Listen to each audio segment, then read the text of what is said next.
There are old timers around here that tell me they haven't seen one of these in 80 years. Extremely high winds, blowing dust, high temperatures, very little rainfall.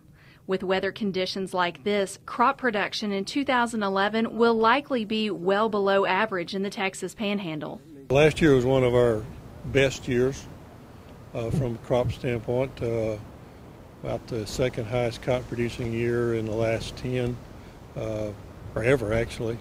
High prices, or relatively high prices compared to the past. So last year was a great year.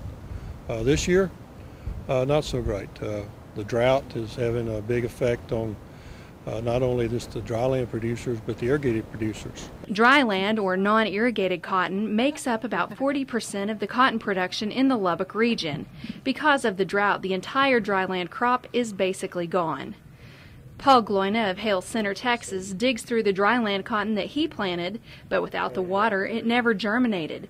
Fortunately, he has irrigated cotton and corn that he is optimistic about. So if you've got water on it and you can keep it on there, don't shut your wells off. It'll make a crop. It'll make a little bit less, perhaps. I don't know. We'll wait and see what the rest of the year says. Gloina says he began pre-watering his land earlier this spring and has not stopped irrigating since. In past years, irrigated crops have been able to produce decent yields, but with the high winds this summer, even the irrigated crops are struggling. The wind has just sucked all of the moisture out that we've been able to put on the ground.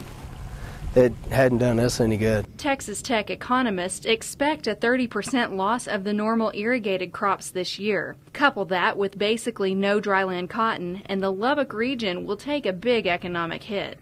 On a regional basis, about $1 will eventually, as it goes through the economy, generate about $3 of economic activity. And so whenever you start knocking $2 or $3 billion out of your economy, it has an effect, and that's what we could be looking at.